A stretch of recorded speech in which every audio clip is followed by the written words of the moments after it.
Selamat pagi pemirsa. Sudah lebih dari 2 pekan publik disuguhi drama misteri dana mencurigakan 349 triliun rupiah dari yang semula disebut 300 triliun rupiah di Kementerian Keuangan. Pusat Pelaporan dan Analisis Transaksi Keuangan atau PPATK sebagai lembaga yang disebut Menko Polhukam Mahfud MD memberikan laporan kepadanya, sebaiknya juga harus menjelaskan perkara ini seterang-terangnya. Pemirsa, inilah editorial Media Indonesia edisi hari ini Jumat 24 Maret 2023 dengan tema Tuntaskan Misteri Ratusan Triliun. Bersama saya Leonard Samosir, dan editorial Media Indonesia ini juga dapat Anda dengarkan, dapat Anda simak melalui MG Radio Network di frekuensi 94,7 FM di kawasan Jakarta dan sekitarnya.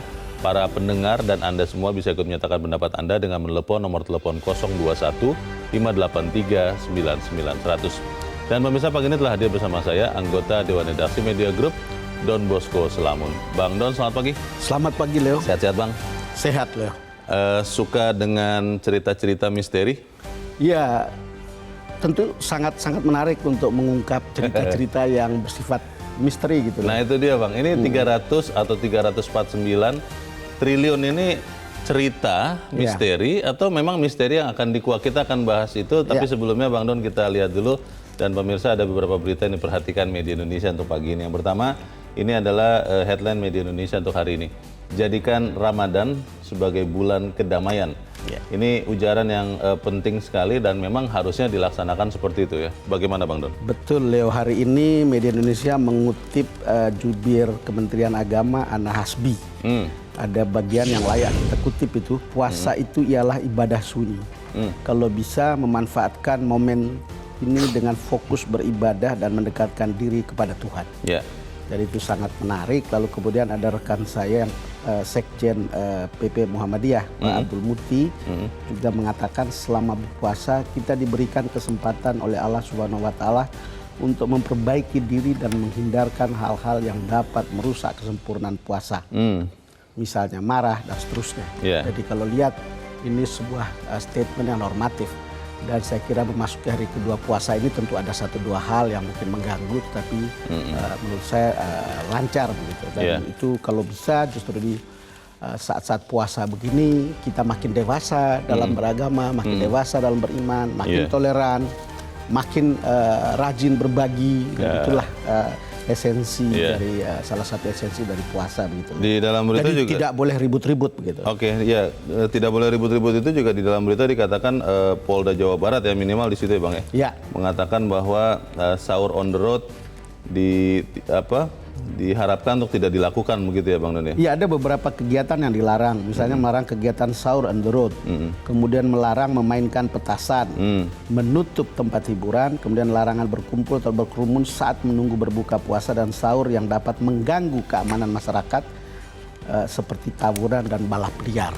Saya kira kalau misalnya ada tawuran atau balap liar itu sebetulnya sangat kontras dengan niat dan tujuan dari puasa begitu. Ya, itu balap liar itu ya nebeng saja sih Bang sebetulnya. Nebeng gitu. Nebeng kegiatan di bulan suci Ramadan. Baik, kita harapkan semua saudara-saudara yang melaksanakan ibadah saum Ramadan atau selamat menjalankan ibadah puasa di hari kedua. Betul, benar-benar bisa mendapatkan kedamaian. Kita ke berita selanjutnya kali ini di halaman 13, ini masih terkait dengan bulan Ramadan ini. Larangan buka bersama mempercepat transisi endemi. Ini kan ada keluar larangan untuk membuka bersama, Bang Don. Dan ini khusus untuk pejabat dan aparatur sipil negara. Ini bagaimana Bang? Iya, larangan ini sebetulnya kalau lihat penjelasan Pak Pramono Anung atau Mensekap kemarin, sebetulnya bukan dalam konteks pandemi sebetulnya yang paling utama. Tetapi khususnya dalam rangka bagaimana ASN atau aparat sipil negara atau pejabat itu tidak boleh mempertontonkan kehidupan yang mewah. Kan sekarang kan lagi rame soal sikap hedon sejumlah keluarga pejabat dan beberapa pejabat, lalu kemudian keluarlah dalam konteks itu sebetulnya. Karena kalau dalam konteks pandemi banyak sekali yang protes kemarin. Saya termasuk yang kemudian ikut WhatsApp untuk membaca WhatsApp di berbagai grup yang melihat kok begini gitu. Dalam konteks pandemi, toh kita sudah lakukan konser, sudah banyak orang bisa berpesta dan seterusnya. Makanya kemarin diluruskan oleh Mensekap yang tadi malam kita lihat rekamannya dan sudah disampaikan. Intinya sebetulnya memang kita nggak tahu, tapi selama ini kan berbuka bersama itu oleh pejabat negara kan sering menggunakan fasilitas negara, bukan? Nah, kalau itu lalu kemudian Iya kalau sih. itu tampak makanannya begitu bermewah-mewah begitu, itu kan bisa menjadi cerita yang Iya. besar di publik, lalu kemudian di tengah-tengah situasi yang sebetulnya uncomfortable bagi begitu banyak orang. Ya, ini penjelasan yang disampaikan Pak Pramono Anung ya terkait dengan apa dasar kemudian pemerintah melarang buka puasa bersama itu. Betul ya. Kita harapkan ini bisa diterima dan kemudian dilaksanakan oleh segenap pihak yang terkait. Kita beralih ke berita selanjutnya di halaman 2, halaman dalam di hadapan Anda pemirsa. Ini berita judulnya harus berujung proses hukum. Ini maksudnya terkait dengan dugaan 349 triliun rupiah itu ya Bang Doni? Iya, karena kan debatnya itu kan begitu tajam, menimbulkan kegaduhan, dan setiap orang mengemukakan versinya masing-masing. Kalau kita lihat, walaupun kita sudah lihat mulai ada titik terang untuk menuju ke suatu titik gitu, tetapi tetap butuh kejelasan. Tetap butuh kejelasan seperti apa sebetulnya kasus ini gitu. Tentu kita lihat ada penyelesaian politik, ada yang mengusulkan itu lewat pansus. Kan DPR kan sudah memanggil kepala PPATK. Lalu kemudian kita lihat perdebatannya. Tetapi apakah ini akan menyelesaikan persoalan? Itu kan kita lihat itu jalan politik. Tapi jalan terbaik adalah jalan hukum atau penyelesaian yuridis. Hari ini kemudian ada berita seperti ini dan itu yang mungkin akan terkait dengan editorial. Kenapa harus seperti ini gitu? Ya lepas dari kepercayaan kita kepada dunia hukum kita yang masih rendah begitu. Tapi ini adalah jalan terbaik untuk menjelaskan duduk perkara yang sebenarnya. Kenapa? Karena kan publik itu sudah mengetahui debat ini. Sudah mengharapkan akan ada ujung yang transparan dan akan ada ujung bagaimana posisi atau kasus ini sebenarnya atau kegaduhan 349 triliun ini sebetulnya ada apa di balik ini. Jika tidak ada korupsi lalu kemudian itu adalah pencucian uang. Siapa yang melakukan pencucian uang, bagaimana caranya, lalu kemudian apa pidana asalnya. Orang mau tahu persis begitu dan cara seperti itu adalah pengusutan lewat jalan yuridis. Hukum ya. Kalau jalan politik kita lihat bukan tidak bagus, tapi dari kalau lihat sebuah persoalan dari sisi politik kan begitu banyak kepentingan yang kemudian masuk di dalamnya, lalu kemudian justru kemungkinan akan menimbulkan kegaduhan-kegaduhan baru begitu dan kemudian dipolitisasi. Malah bisa jadi nanti tidak tuntas ya karena di editorial perintahnya atau harapannya tuntaskan misteri ratusan triliun. Pertanyaannya Bang, ini kan misteri ratusan triliun ini kan keluar pertama kali kalau kita ingat dari Pak Mahfud MD yang mengatakan di depan publik. Apakah itu artinya Pak Mahfud MD juga yang nanti harus menjelaskan atau aparat penegak hukum? Karena kan kita tahu kasusnya menurut PPATK laporan-laporan ini sudah sampai di aparat penegak hukum. Bagaimana Bang Don? Iya, Leo, aparat penegak hukum tidak perlu menjelaskannya, tapi melihat perkara ini dan memeriksa, mengusut. Jadi dia memulai dari urusan menyelidiki, lalu kemudian menyidik, lalu kemudian kalau ditemukan alat bukti lanjutkan, kalau mestinya tidak ditemukan ya udah dideklarkan boleh SP3, kejaksaan boleh, bahkan KPK juga boleh. Tapi poin dari editorial pagi ini adalah perlu satu penjelasan yang transparan, terbuka, jelas dan terang. Kemudian yang kedua, penjelasan saja tidak cukup begitu. Pengusutan harus dilakukan secara hukum, lalu kemudian tidak dipetieskan dan tidak berakhir di bawah tangan. Kenapa? Karena publik sudah terlanjur ikut intens memperhatikan case ini. Dan itu menjadi perhatian publik, lalu kemudian publik juga harus mendapatkan jawaban akhirnya. Jawaban akhir itu seperti apa? Penjelasan politik perlu ada, penjelasan situasi sebenarnya perlu ada, tapi formalitas melalui proses hukum itu menjadi penting begitu. Ini kenapa dianggap misteri itu lebih karena ada versi A, versi B, versi C, versi D, begitu sampai di DPR masing-masing ada versinya lagi, sampai di publik versinya lebih beragam lagi. Dan itu ya harus ada jalan atau harus ada titik temu, bukan titik temu, harus ada sebuah titik di mana kemudian itu menjawab kegaduhan ini, Leo. Kita akan coba mencari atau menuntaskan misteri ratusan triliun meskipun ini adalah misteri yang juga umurnya sudah 14 tahun ya Bang Don. Apakah bisa atau tidak, tapi akan kita coba. Dan pemirsa, inilah editorial Media Indonesia untuk hari ini Jumat 24 Maret 2023, tuntaskan misteri ratusan triliun.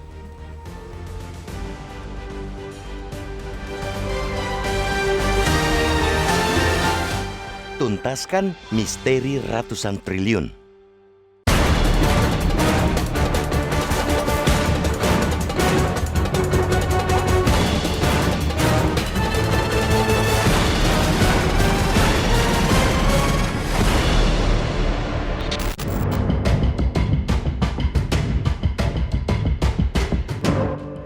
Sudah lebih dari 2 pekan publik disuguhi drama misteri dana mencurigakan 349 triliun rupiah.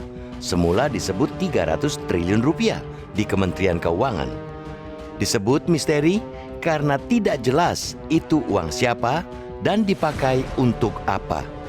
Jika itu disebut merupakan transaksi tindak pencucian uang seperti yang dikatakan Menko Polhukam Mahfud MD, ya sebaiknya jelaskan siapa pelaku, bagaimana modus, serta alurnya, dan apakah ada kecurigaan yang dialami negara? Ingat, dana sebesar itu bukan jumlah yang sedikit dan tentu bukan pula terbuat dari daun pisang. Pusat Pelaporan dan Analisis Transaksi Keuangan atau PPATK sebagai lembaga yang disebut Mahfud memberi laporan kepadanya, sebaiknya juga menjelaskan perkara ini seterang-terangnya. Begitupun dengan Menteri Keuangan Sri Mulyani yang lembaganya disebut-sebut dalam perkara ini. Polemik ini harus diakhiri di ruang publik. Jangan masing-masing pihak sibuk berbantahan. Usut dan teliti dengan sebenar-benarnya. Jika sudah diketahui duduk perkaranya, baru diumumkan ke publik. Jangan belum jelas benar, sudah koar-koar yang membuat bingung masyarakat. Di era reformasi dan komunikasi yang semakin terbuka, siapapun bisa bebas dan leluasa berbicara, termasuk pejabat negara. Bahkan tanpa bantuan wartawan pun, mereka cukup mengandalkan jemari untuk berkicau melalui media sosial. Namun, kebebasan ini juga harus disertai tanggung jawab agar tidak membuat gaduh ruang publik, baik di dunia maya maupun nyata. Apalagi bagi seorang pejabat publik yang setiap tindak tanduk maupun ucapannya pastinya menjadi perhatian masyarakat. Jangan sampai jadi bumerang hanya lantaran ucapannya tidak dapat dipertanggungjawabkan. Oleh karena itu, kegaduhan yang ditimbulkan misteri dana 349 triliun rupiah yang sudah bikin heboh ini harus segera diakhiri. Diakhiri bukan berarti dipeti eskan. Menko Polhukam Mahfud MD sebaiknya berkoordinasi di bidang hukum dengan mengundang jajarannya untuk melihat laporan PPATK tersebut. Adakah tindak pidana di situ? Atau dia bisa pula meminta pendapat Komisi Pemberantasan Korupsi atau KPK. Jangan terus berkoar-koar di luar koridor hukum. Selain kurang elok, hal ini juga rawan dipolitisasi. Wajar jika ada yang curiga Mahfud punya motif politik tertentu dalam perkara ini. Oleh karena itu, agar tidak mengundang prasangka berlebihan, perkara ini harus segera dituntaskan secara hukum. Siapa sebenarnya pelaku transaksi jumbo itu? Pihak mana saja yang terlibat? Bagaimana modusnya? Dan apakah ada kerugian negara? Atau jika memang tidak ada unsur korupsi di dalamnya, beberkan penjelasannya dengan bukti-bukti yang ada. Polemik ini jangan berakhir di bawah tangan dengan pertemuan pihak-pihak terkait sembari menyeruput kopi misalnya. Api ini terlanjur mengeluarkan asap yang sudah berhembus kemana-mana. Harus dipadamkan dan dijelaskan sumbernya. Transparansi atau keterbukaan memang adalah sebuah keniscayaan untuk mewujudkan pemerintahan yang bersih dan berwibawa. Namun, ia akan percuma tanpa disertai penegakan aturan hukum atau rule of law sepenuhnya. Kita tidak cukup memadamkan kebakaran hanya dengan berteriak, "Api, api!" tanpa ada upaya serius untuk memadamkan dan mencari asal-usul sumbernya. Bahkan, kalau perlu menangkap pelakunya. Begitupun dengan perkara misteri ratusan triliun ini. Jangan ia jadi sekadar gosip di kalangan elit, sementara rakyat dibiarkan bingung siapa yang layak mereka percaya.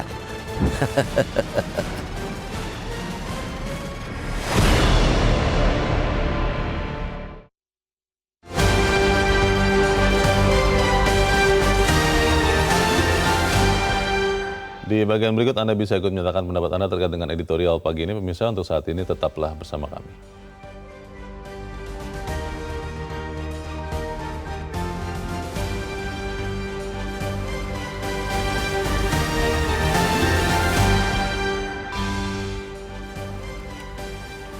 Terima kasih pemirsa, Anda masih bersama kami di Editorial Media Indonesia, dan saat ini kita akan mencoba bertanya dulu Bang Don. Kita saat ini sudah terhubung lewat saluran telepon dengan pakar hukum pidana Heri Firmansyah. Pak Heri, selamat pagi. Selamat pagi Bang Leo. Ya Pak Heri, ini kan kita bertanya-tanya ya, yang betul yang mana nih? Ada betul tindak pidana pencucian uangkah yang nilainya awalnya disebut 300, kemudian berkembang menjadi 349 triliun. Lalu di sisi yang lain Menteri Keuangan juga sudah sempat menjelaskan ada dugaan-dugaan, ada inisial-inisial dan nilai kasus yang diduga, dan itu banyak bukan di Kementerian Keuangan katanya begitu. Ini kalau menggunakan prinsip yang mengumumkan di awal harus menjelaskan atau membuktikan, apakah itu artinya Pak Mahfud MD, Menko Polhukam, yang juga punya kewajiban untuk menjelaskan ini, atau memang penegak hukum harusnya Pak Heri kalau Anda lihat Pak? Ya. Sebelumnya saya izin menyampaikan selamat Hari Raya Ramadan ya bagi semua yang merayakan. Oh iya. Oke, berkaitan dengan tadi Bang Leo, bahwa menurut saya begini, ketika ada isu atau informasi, ini kan harusnya bisa disikapi dengan bijak ya. Tapi ketika orang yang mencoba menyampaikan dan harus membuktikan, bahkan pembuktian harus akan levelnya, saya rasa ini juga bukan langkah yang benar ya, yang tepat. Dengan narasi yang di Metro tadi sebelum saya bicara, ketika bicara bahwa jangan sampai yang bingung mana percaya A atau si B, kemudian jangan sampai ini dipost. Nah, berkaitan dengan pasal 11 Undang-Undang TPPU yang dibebaskan, menurut saya juga kurang tepat kalau ada orang yang menyampaikan suatu hal kemudian dianggap bahwa itu adalah dokumen penting yang dibocorkan sehingga bisa dipidana. Karena apa? Karena bicara terkait dengan pasal 11 itu kan ada beberapa ayat ya, termasuk kalau memang ini ada pengecualian berkaitan dengan kewajiban hukum seseorang. Nah, kewajiban hukum setiap orang bukan hanya Pak Menko ataupun hanya pihak dari DPR saja. Itu kan adalah menyampaikan informasi yang berkaitan dengan sesuatu yang diketahui untuk membuka satu proses penegakan hukum agar mereka yang melakukan tindak pidana ini dapat diproses secara hukum dan dapat dipertanggungjawabkan secara hukum. Dalam konteks tadi menurut saya penggunaan pasal 11 Undang-Undang TPPU hanya mengutip satu ayat tadi, rasanya juga kurang pas gitu ya. Tapi memang sekali lagi bahwa catatannya jangan sampai tadi ada niatan di luar dari misalnya penegakan hukum, itu yang perlu dijaga oleh masing-masing pihak ya. Bahwa jangan sampai nanti upaya tadi menjadi bola liar, bola panas yang kemudian kemana-mana sehingga ujung-ujungnya mereka yang tidak terkait dengan hal itu juga ditarik-tarik. Nah, tapi saya melihat bahwa hal ini jadi positif, Bang Leo, bahwa ketika ada suatu yang disampaikan oleh bapak berpengaruh yang punya jabatan di sini ya, posisinya juga strategis, ini jadi isu yang kemudian jadi isu yang mau tidak mau, suka tidak suka dijawab kan. Jadi ada informasi dan Republik walaupun hanya sedikit awalnya begitu. Baik. Pak Heri, ini kan masyarakat akhirnya jadi bertanya-tanya karena sudah tersebut juga angkanya ya, dikira awalnya 300 triliun, lalu dikira 349 triliun. Saya bilang kira karena kan masih harus dipastikan juga ada kasus apa tidak. Pertanyaannya Pak, nanti kemudian ini bisa hanya diselesaikan lewat jalur politis, ada usulan sebagian anggota Dewan mau membentuk panitia khusus, atau memang harus secara jalur hukum sehingga ini terang benderang seterang-terangnya? Karena negara kita kan masih negara hukum ya, belum negara politik. Bagaimana Pak Heri? Ini sentilan yang keras benar dari Bang Leo ya. Menurut saya sepakat bahwa penyelesaian ini karena mulai diakhiri juga yang bermartabat secara hukum tadi, karena nanti kalau memang benar kan TPU tadi ya, tindak pidana pencucian uang, dan ini tentunya penyelesaiannya secara pidana. Nah, kalaupun ada karena tidak ada bukti, ya itu juga jadi kan ketika kita sudah mulai ini, menurut saya juga itu nggak selesaikan benar dengan cara yang diam-diam begitu ya, diselesaikan dengan hanya duduk bersama, kemudian tidak ada pertanggungjawabannya ke publik ya. Karena ini kan secara akuntabilitas harus dapat disampaikan secara terang benderang lah kepada publik ya, agar publik mengetahui sejauh apa reaksi dari aparat hukum terhadap isu semacam ini. Dan ini isu yang tidak sedikit uangnya, Bang Leo, ada 100 triliun yang diduga di situ. Ya. Kita ikuti nanti perkembangannya seperti apa, kita harapkan ada kejelasan. Untuk saat ini terima kasih Pakar Hukum Pidana Heri Firmansyah sudah mencerahkan kami pagi ini. Selamat pagi Pak Heri. Bang Don, sebelum jeda, ini jalur hukum dimintakan untuk memastikan kejelasannya. Tapi pertanyaannya Bang, siapa yang harus menjelaskan? Apakah KPK, apakah kepolisian, apakah Kejaksaan Agung, atau Menko Polhukam? Ya begini, tadi kita bicara bahwa jalur hukum adalah cara terbaik. Kita tahu bahwa ada jalan politik. Tapi politik itu kan busanya yang lebih banyak daripada isinya gitu. Lalu kemudian juga akan menimbulkan kegaduhan lebih jauh. Dan tidak bisa diselesaikan ke situ, kenapa? Karena angka ini dan orang-orangnya kan nggak bisa dibuka. Kan hanya boleh buka analisis umum gitu. Tapi kalau ada prasangka tentang tindak pidana, entah apapun tindak pidana asalnya, kan boleh aparat hukum membuka itu, lalu kemudian bisa mengetahui itu, untuk kemudian langsung diselidiki, lalu disidik, lalu kemudian kalau ada bukti diteruskan, kalau tidak ya dihentikan. Gitu. Nah itu Bang, kalau tidak itu kan kelihatannya agak enggan ini untuk mengatakan, ternyata tidak ada, atau memang kalaupun ada ternyata bukan 300 triliun. Jangan enggan begitu. Kalau memang fakta hukumnya seperti itu, kenapa harus ditutup-tutupi? Itu fakta hukum itu harus dianggap sebagai fakta yang kita anggap bahwa ini proses yang berlangsung murni, lalu kemudian kalau memang ternyata tidak ada, ya sudah diumumkan saja tidak ada. Tidak nanti akan jadi kontraproduktif ke semangat pemberantasan korupsi atau pencucian uang ini, Bang. Tentu akan ada. Ini kan soal kepercayaan kita pada lembaga penegak hukum begitu. Tetapi itu adalah jalan yang selalu yang dianggap lebih baik ketimbang kita menempuh jalan politik atau jalan apapun yang kemudian menimbulkan kegaduhan-kegaduhan yang tidak berujung. Kan ceritanya kan ada yang menuding soal Pak Mahfud itu mempolitisasi ini. Ada motif politis. Ada motif politik. Tetapi orang bilang, oke, mungkin betul ada begitu. Tetapi juga kan ada berpikir, ini wake up call. Kalau misalnya tidak ada seruan seperti itu, siapa yang pernah berpikir tentang adanya kemungkinan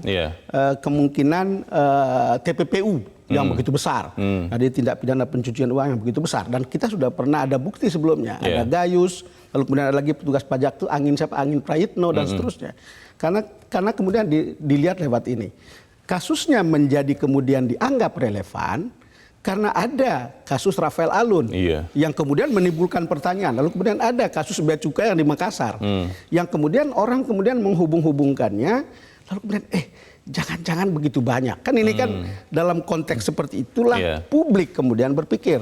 Dalam konteks seperti itu kemudian publik butuh jawabannya.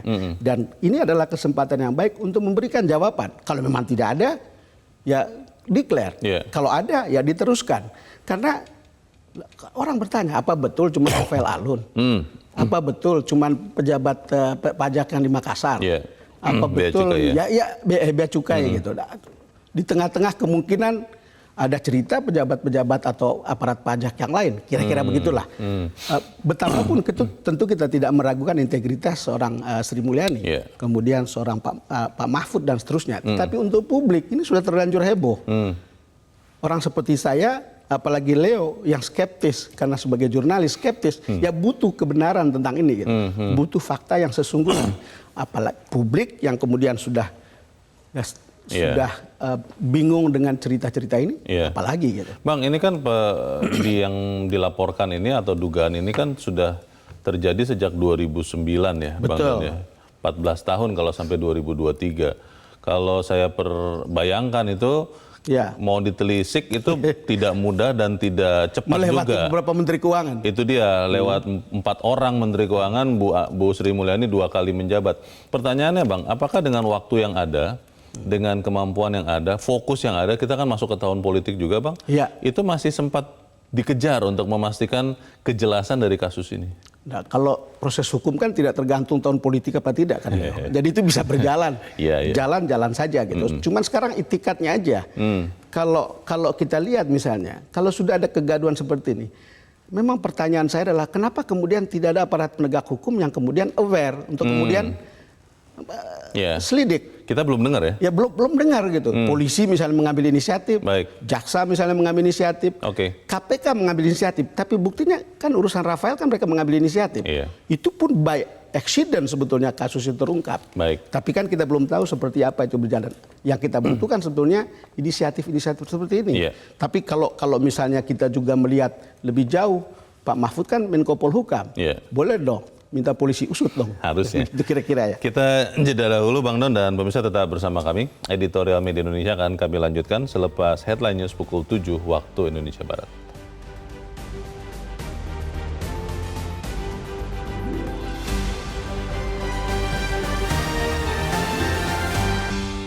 Media Indonesia mengajak Anda untuk mengakses fitur premium e-paper. Dengan sajian konten berbasis intelektual dan meneguhkan kebangsaan, Media Indonesia tampil dengan lebih dinamis melalui e-paper Media Indonesia yang dapat Anda akses kapan saja, di mana saja. Caranya mudah, download aplikasi Media Indonesia di Android atau ketik link e-paper.mediaindonesia.com atau bisa scan QR Code pada layar kaca Anda. Klik tab e-paper di bagian samping layar tablet Anda, daftarkan data diri, serta pilih paket berlangganan e-paper Media Indonesia sesuai dengan kebutuhan Anda. Nikmati juga bonus spesial tambahan 4 halaman rubrik fokus setiap hari. Semua bisa Anda dapatkan hanya di e-paper Media Indonesia. Untuk informasi lebih lanjut, hubungi customer service di nomor 0811 1201 2018 atau kunjungi media sosial @Media Indonesia. Media Indonesia, referensi bangsa. Terima kasih pemirsa, Anda masih bersama kami di Editorial Media Indonesia dan sekarang waktunya kita, Bang Don, untuk mendengarkan juga pendapat dari pemirsa Metro TV. Kita kali ini sudah terhubung dengan pemirsa Metro TV di Manokwari, Papua Barat, ada Pak Max. Pak Max, selamat pagi. Selamat pagi, Bung Leo. Selamat pagi Pak Max. Silakan Pak pendapat Anda Pak, bagaimana menuntaskan misteri? Ya. Selamat Sebelumnya pagi, saya ucapkan Pak Max. dulu selamat menjalani ibadah puasa untuk saudara-saudara saya kaum muslim di seluruh Indonesia. Ya, Semoga amal ibadah puasa diterima oleh Tuhan Yang Maha Kuasa. amin. Bung Don, ini ada sebuah lelucon politik yang saya lihat ini dimunculkan. Ketika kasus Sambo yang sudah selesai, muncul lagi kasus 349 triliun dari PPATK. Apakah ini sebuah novel yang sementara mau ditulis? Ya kan? Negara atau rakyat jangan dibikinkan bingung dengan informasi-informasi yang masih merupakan fiksi. Menko Polhukam dalam hal ini sebaiknya kalau belum bisa mengungkapkan secara terbuka, DPR jangan dulu seburu-buru membuat pansus. Tunggu. Pak Menko Polhukam membentuk tim yang terdiri dari berbagai stakeholder, Kejaksaan Agung, Kepolisian, KPK dilibatkan semua untuk langsung usut. Indonesia memiliki undang-undang tentang keterbukaan informasi publik. Ini harus terbuka. Karena ini termasuk dalam kategori informasi yang serta-merta harus disebarluaskan untuk publik tahu, supaya publik tidak bingung. 300 triliun bukan sedikit. Bangun Indonesia sudah luar biasa. Jadi untuk teman-teman DPR, jangan dulu buat pansus, karena saat ini saya lihat menjelang tahun politik 14 Februari yang tinggal 10 bulan, 2024, DPR tidak akan serius. Ataukah teman-teman di DPR mau bikin sensasi untuk seolah-olah mau meraih sesuatu di balik kasus ini? Ya istilahnya. Jadi saya sarankan, sebaiknya Pak Mahfud bentuk tim Bentuk tim ya. untuk melakukan investigasi Oke. yang mendalam sehingga bisa terungkap terang benderang. Jangan cuma Baik. Rafael Alun yang dia ini, tapi 349 triliun ini setiap hari merupakan cerita fiksi yang diikuti oleh publik Indonesia. Oke. Baik. Terima kasih Pak Max di Manokwari, Papua Barat untuk pendapat Anda Pak. Selamat pagi. Di belakang Pak Max ada Ibu Ipung di Bali. Ibu Ipung, selamat pagi. Pagi Bang Leo, pagi Bang Don Bosco. Selamat pagi. Pagi, Silakan Bang. Bu Ipung. Dari 300 triliun menjadi 349 triliun, 800 miliar, sekian ratus juta sebenarnya Bang. Nah, saya berpikir begini Bang, sekarang ditarik ke ranah politik. Anggaplah dipanggil sama anggota Dewan. Saya menonton kemarin sidang sampai selesai, sidang paripurna waktu PPATK, Pak Irfan dipanggil. Ternyata Pak Irfan sudah menjadi terdakwa di sana. Tapi sebenarnya Pak Irfan itu juga tidak kuat argumentasi sampai mengatakan ini tidak kejahatan, bukan tindak pidana pencucian uang, tapi apa gitu loh. Seandainya bukan sekelas Pak Menko yang bicara, mungkin sudah ditangkap polisi, sudah dipenjarakan karena dianggap membuat gaduh, membuat onar publik ini.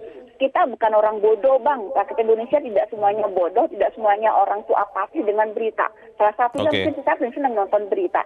Nah saya bersyukur kalau Metro masih berani mengangkat hal ini. Sekarang 349 itu sudah terungkap di tahun 2009, tapi kok diem aja. Kalau nggak ada kasusnya si David jadi korban di negara ini, mungkin si Rafael tidak akan pernah terungkap. Nah sebenarnya begini Bang, tidak hanya di pusat aja, sebenarnya di Dian Pajak ini bermainnya mafia Bang, itu di seluruh daerah termasuk dan pasar juga di tempat saya. Ini udah dari tahun 2006 tuh udah ada Diduga ya. tapi kita diam aja. Kalau bisa Menko tidak bicara hanya di pusat aja, turunlah ke bawah semua. Baik, Di dan baik. pasar juga banyak kok mafia pajak Bang. Baik Ibu Ipung. Baik, terima kasih. Di Bali ada Ibu Ipung yang sudah menyatakan pendapatnya. Selamat pagi Ibu Ipung. Di belakang Ibu Ipung ada pemirsa Metro TV di Mataram, Nusa Tenggara Barat, Pak Bion. Pak Bion, selamat pagi. Di Bali ada Ibu Ipung yang sudah menyatakan pendapatnya. Selamat pagi Ibu Ipung. Di belakang Ibu Ipung ada pemirsa Metro TV di Mataram, Nusa Tenggara Barat. Silakan Pak Bion. Pak Bion, selamat pagi. Selamat pagi Bung Leo dan Bang Bion. Ya. Silakan Pak, langsung Pak Bion. Pendapat Anda Pak, silakan. Baik, terima kasih Bung Leo. Ya, jadi pertama adalah saya lebih menyoroti kepada institusi hukum yaitu Kejaksaan Agung Republik Indonesia. Ya, saya menyoroti tentang Kejaksaan Agung Republik Indonesia. Ini kan di sini Pak Tut ini mantan Kajari Mataram, teman saya juga ini di Kejagung sekarang. Pak Tut, Kejagung untuk segera membentuk tim dalam rangka dilaporkan atau tidak. Di sana ada ruang Kejaksaan Agung untuk memberikan undangan mengklarifikasi kepada PPATK dan Pak Mahfud. Pak Mahfud ini kan mantan ketua KPK, mantan ketua MK. Ini kan Sunio tidak mungkinlah data ini akan katakanlah data yang fiktif. Tapi ini saya yakin data ini valid ini. Nah, jadi dalam konteks ini segera Kejaksaan Agung untuk membentuk tim dalam rangka mengundang Pak Mahfud maupun PPATK, itu satu. Lalu kedua, berbicara parlemen. Saya sangat tidak setuju. Saya ini mantan anggota DPR juga Bung Leo. Pansus ini tidak berdaya. DPR hanya melihat dia mengatakan dirinya sebagai tim hukum. Padahal DPR ini lembaga politik. Pansus ini tidak akan bisa menyelesaikan masalah. DPR tidak pernah mengungkap permasalahan rakyat selama ini. Jadi omong kosong lah kawan-kawan DPR lah. Baik. Saya sering bilang sama teman-teman parlemen di DPR RI ini, kalau mau fungsi pengawasan, awasilah eksekutif. Jangan ada masalah munculkan menjadi bias di tengah-tengah parlemen yang tidak berujung. Itu dua, Bang Leo. Lalu Soal yang ketiga, aturan hukum ya.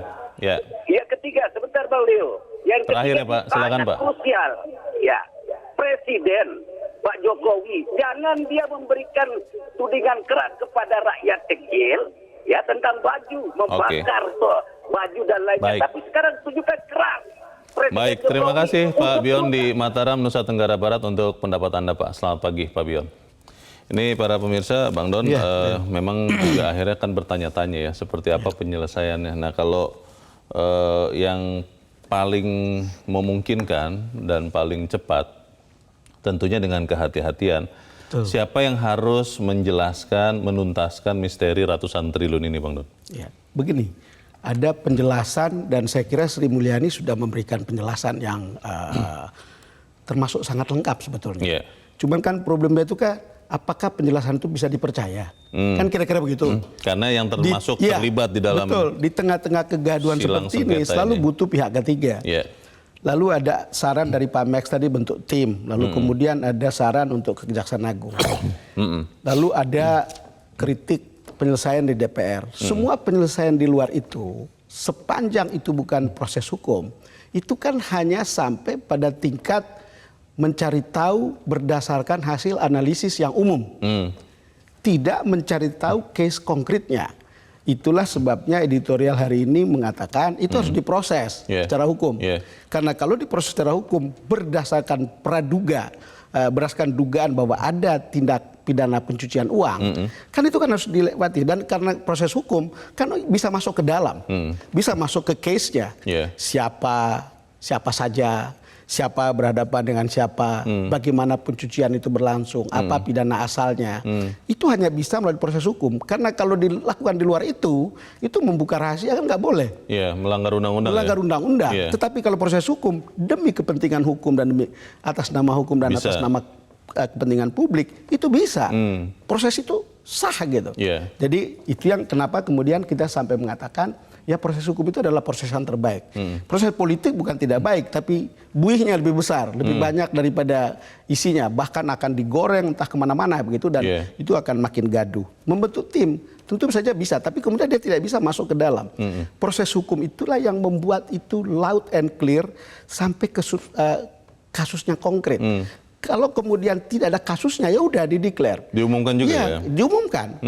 Dihentikan. Kalau misalnya kasusnya ada, ya udah diteruskan, kan itu saja. Sekarang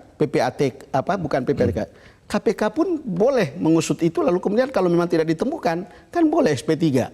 Kejaksaan Agung atau boleh juga SP3 dan seterusnya. Tetapi proses ini harus diperlihatkan ke publik untuk bisa menjawab pertanyaan tadi. Case-nya dianggap besar.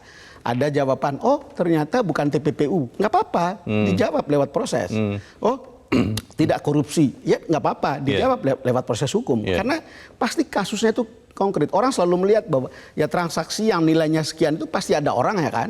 Siapa melakukan transaksi itu? Oh benar apa tidak? Oh tidak ada proses ininya. Memang jadi persoalan adalah kembali lagi, apakah misalnya aparat penegak hukum respons terhadap hal-hal seperti ini? Gitu. Daripada ini terus-menerus jadi keributan. Saya kira publik juga berpikir merasa berhak untuk tahu itu karena kemudian sudah terlanjur gaduh. Betul. Kita juga kemudian menimbulkan publik itu punya kecurigaan macam-macam. Lalu kemudian karena ini kalau kita lihat sosmed, akhirnya kan Ibu Sri Mulyani harus menanggung risikonya bagaimana dia dikritik habis-habisan. Tetapi semua itu nanti akan terjawab dengan sendirinya kalau proses itu berjalan melalui proses hukum, dan proses hukum kan terbuka. Bang Don, masalahnya kan begini Bang, 300 triliun itu kan sudah sempat tersebut. Betul. Dan kemudian dikoreksi menjadi 349. Dikoreksi malah tambah besar kan? Iya, bertambah ya. Bertambah. Mungkin pada penyebutan awal hanya kepalanya saja, kepala 300 triliun. Tapi kemudian pertanyaan begini Bang, orang Indonesia itu kan banyak yang, maaf nih kalau harus dikatakan kurang cermat Bang. Ketika sudah disebut 300 triliun, itu langsung banyak orang meyakini, ini benar nih. Apalagi kalau kita ingat sequence ya Bang, sequence waktunya, itu kan pada saat kasus RAT, Rafael Alun, yang begitu bombastis ya, kita bisa melihat nyata-nyata, dan akhirnya banyak orang yang mengatakan, memang ini Kementerian Keuangan ini memang sarangnya penyamun ini. Nah ini kan hal-hal yang harus, kalau memang sudah rusak, direhabilitasi, dan kalau memang ada kejahatan, ya harus dipastikan yang jahat siapa harus bertanggung jawab. Bagaimana memastikan bahwa hal ini bisa dilakukan dalam waktu cepat supaya kepercayaan masyarakat tetap tinggi? Kita bahas di bagian berikut Bang Don. Pemirsa tetap bersama kami, Editorial Media Indonesia segera kembali.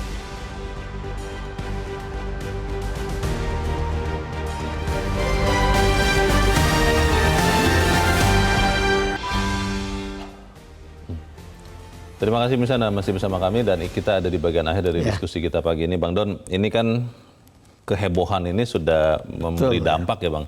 Ada sebagian orang yang mengatakan, sempat ada tagar di Twitter, jangan bayar pajak katanya begitu. Betul. Dan lalu setelah itu beberapa orang mengatakan ini yang mana yang benar ya? Kita bisa percaya Kementerian Keuangan, PPATK, Pak Mahfud atau yang mana? Iya. Nah ini kan harus jelas Bang, bagaimana Bang? Iya, Leo, damage dari kehebohan ini jangan dianggap enteng. Itu ada urusannya dengan pajak, itu ada urusannya dengan integritas pejabat, itu ada hubungannya dengan integritas pemerintah dan seterusnya. Kalau kita lihat itu, maka pilihannya ya tidak ada pilihan. Itu harus dibuka melalui jalur hukum. Buka melalui jalur hukum itu juga bukan satu hal yang menurut saya itu sulit. Yeah. Ini kan crime follow the money. Ada uang yang bersih, ada uang yang kotor. Dan uang yang kotor itu bisa di-follow lewat transaksi itu. Makanya PPATK itu kan bagian dari pekerjaan intelijen. Dari analisis transaksi. Dari analisis transaksi itu sudah jelas. Ada penjelasan PPATK. Misalnya, oh itu semua transaksi yang normal begitu. Misalnya orang seperti saya bisa berpikir, jangan-jangan 340 triliun atau 349 triliun itu adalah transaksi dari 10 sampai 15 pengusaha ekspor impor misalnya, yang kemudian uangnya segitu. Itu kan normal-normal saja. Bisa saja.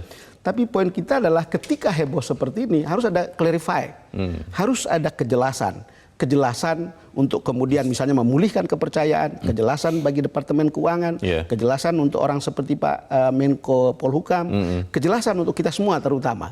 Dan itu pilihannya itu jalan hukum. Sekali lagi, semua hal di luar itu adalah hanya bertumpu pada analisis umum, analisis yang general. Dia tidak bisa masuk ke case. Yang bisa masuk ke case itu adalah karena ada prasangka tentang tindak pidana pencucian uang. Dan karena ini adalah tindak pidana pencucian uang, aparat hukum bisa masuk ke situ. Memang tentu akan ada persoalan. Orang baik-baik kok diteliti. Memang ada perlu pengorbanan yang beginian. Karena kalau tidak, semua orang akan merasakan atau menerima damage yang mestinya tidak perlu begitu, Leo. Berapa lama lagi kita bisa memberikan toleransi waktu, Bang? Karena ini kan sudah beberapa pekan ini jadi seakan-akan menyita perhatian kita, padahal masih banyak tugas yang harus diselesaikan di tahun-tahun ini. Bagaimana, Bang? Lebih cepat, lebih baik, Leo. Kita tidak bisa menentukan waktunya. Tetapi dugaan saya begini. DPR kemarin interupsinya ramai kan ketika berhadapan dengan ketua PPATK kan. Dan kita tidak bisa mendapatkan kejelasan karena gaduhnya seperti itu lebih besar. Lalu kemudian sekarang ada rencana bentuk pansus. Bentuk pansus ini adalah awal kegaduhan baru. Dan kita tidak tahu akan seperti apa gitu. Itu persis senturi dulu. Jadi gaduh. Kita nggak tahu ujungnya seperti apa. Tidak jelas ya. Nah, ya kembali lagi nggak apa-apa jalan politik. Kita juga tahu hasil dari cara politik itu seperti apa. Ya udah, jalan hukum adalah jalan terbaik yang menurut editorial hari ini adalah cara terbaik untuk kemudian mengingkap seperti apa masalah ini, seperti apa duduk perkara ini. Dan jangan dipetieskan dan jangan diselesaikan di bawah tangan. Karena kita semua sudah tahu, rakyat semua sudah tahu, dan kalau kita lihat bagaimana publik lewat sosmed begitu aktif untuk melihat kasus ini, ya mereka juga berhak untuk mendapatkan jawaban akhirnya. Dan pilihan yang paling fair adalah hukum. Baik, kita tunggu nanti kejelasannya seperti apa supaya kemudian ratusan triliun ini tidak menjadi misteri, tetapi menjadi satu kebenaran. Bang Don Bosco Slamet, terima kasih sudah hadir di tempat ini, Bang. Selamat pagi. Selamat pagi, Leo. Pemirsa, transparansi atau keterbukaan memang adalah sebuah keniscayaan untuk mewujudkan pemerintahan yang bersih dan berwibawa. Namun transparansi akan percuma kalau tidak disertai penegakan aturan hukum atau rule of law sepenuhnya. Oleh karena itu, agar tidak mengundang prasangka berlebihan, perkara ini harus segera dituntaskan secara hukum supaya ratusan triliun ini tidak lagi menjadi misteri. Saya Leonard Samosir, terima kasih Anda sudah menyimak editorial Media Indonesia 1 pagi ini. Terus jaga kesehatan Anda. Selamat pagi, sampai jumpa.